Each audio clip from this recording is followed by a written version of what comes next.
Okay, moms and dads, it's May 21st. Are you ready to be pissed right off? God knows I was.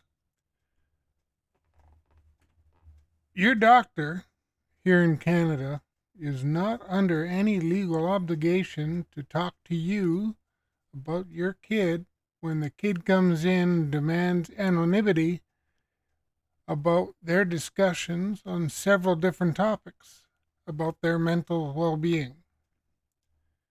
So if your kid comes in and wants to talk to them about pregnancy or suicidal thoughts, or they want to talk to them about ceasing smoking that you didn't know about, or drug use that you didn't know about, your doctor, a person that you rely on to talk to you about all sorts of different things, has no legal obligation at all to discuss with you topics about your kid coming in and talking to them. So, how much do you trust your doctor? God knows that I got the heebie jeebies by that. So, when you talk to your kids, you might want to keep that in the back of your mind that your doctor has absolutely zero responsibility to talk to you about it. So, if you know that your kid is going by themselves to the doctor's office, do not kid yourself when you think that the doctor is going to talk to you about that visit afterwards. Make sure that you are inviting yourself along because neither party is going to talk to you after the fact. Even if you think that you have the greatest relationship with your children, there is no responsibility for either party to talk to you. Okay? None. Zero. There's no legal option for the doctor, legal obligation, sorry, for the doctor to talk to you. If I haven't hammered that home for you yet, let this sink in for a while. Talk to your spouse about it. Talk to your other legal guardian if you're divorced or separated. Make sure you both understand this. I'm sorry if your marriage didn't work out, but you are friends for life if you have children. Even if you don't like the other person, you're still friends for life. You have that obligation if you have kids. I thankfully don't have that issue. My kids are grown. I have grandkids. I made that perfectly clear to my daughter when she became pregnant that her and her then boyfriend, now husband, are going to be friends for at least 18 years.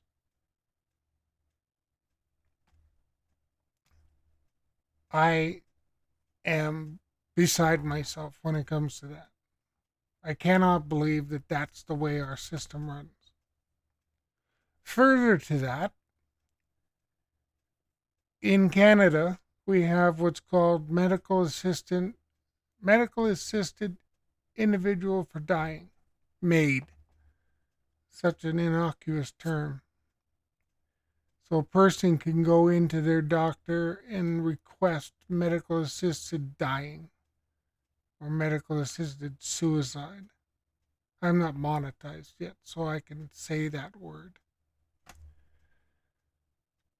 What a horrific thing.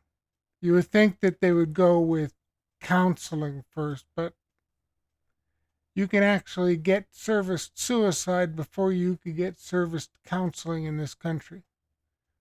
It generally takes 3 months before a doctor can kill you. It takes 4 months before you can get uh, in to see a counselor. Isn't that sad? It'd be a lot sooner if, I suppose, if you had access to a gun.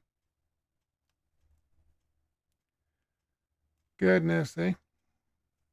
Goodness. I have no problem if you don't want to be here anymore. If you want to go, you want to go.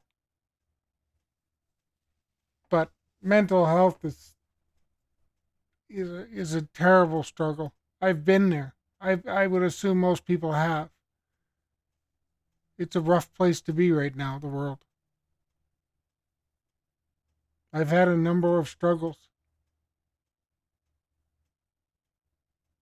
After almost dying a few years back, I had a struggle for a couple of years. One day I'll talk about it. Won't be today. And you'll understand why. The system does not do very much for men when it comes to that. And yeah, I mean, the system does very, very little for men specifically. I'm not saying, oh, poor woe is me. I'm a man. You didn't do anything for me. But I'm saying, poor woe is me. I'm a man. You didn't do anything for me. It's unfortunate, but it happens, I suppose. It would have been better. Maybe it wouldn't have lasted as long. Maybe it would have lasted longer. I don't know. I don't know because it was never there. Would have been fun to find out, though.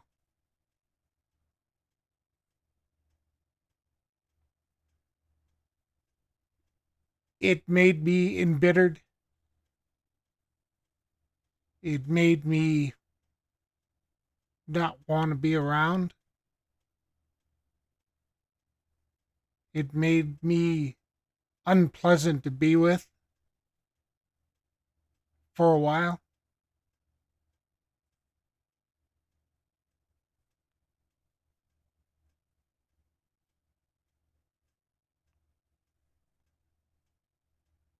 But here we are.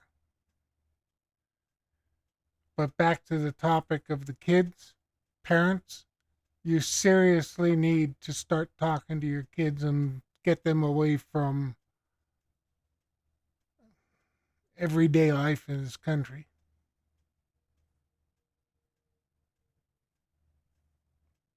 We've let the TV and the computers and the phones and the tablets raise our children rather than getting them outside and letting real life, real things raise our kids.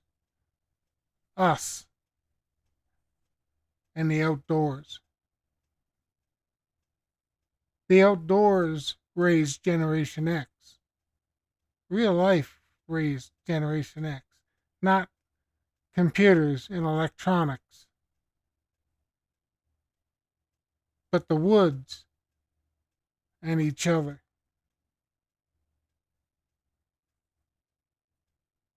This generation says they raise each other. No, they don't. Anonymity raises each other. Computers raise each other. Electronic beeps and computers raise each other. It's not the same. It's not even close to being the same.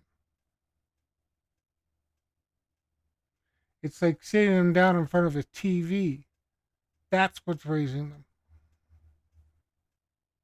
And if you don't realize that, you're just kidding yourself.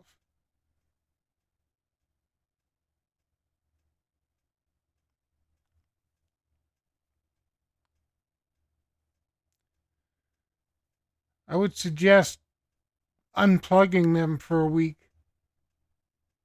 Take them out into the woods and see what happens. Although I would suggest taking your Generation X grandfather or father. Hopefully they're old enough. Hopefully they wasn't bubble wrapped as part of their generation, so that you don't end up dead. I know that I could take my daughter into the woods and it would be okay. She wasn't raised on computers and that sort of thing. I know my son-in-law would be okay.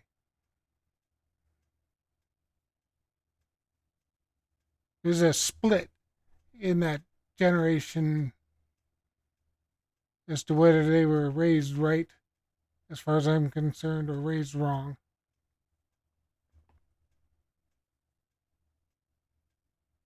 The generation after make me shake my head.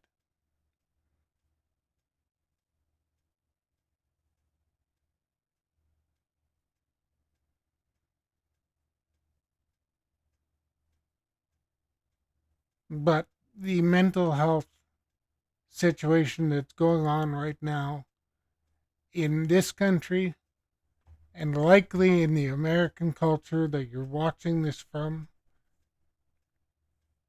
or should I just say in Western culture, is unbelievable. It is, dare I say, scary. And it comes down to just fucking communicate with your kids. All right? I don't know how you can beat this to death with a bigger stick. Everybody says, yeah, I know. No, no. You don't know because you're not doing it. You know how I know you're not doing it? Because your kid can go in and be anonymous and talk to your damn doctor. That's how I know you're not doing it.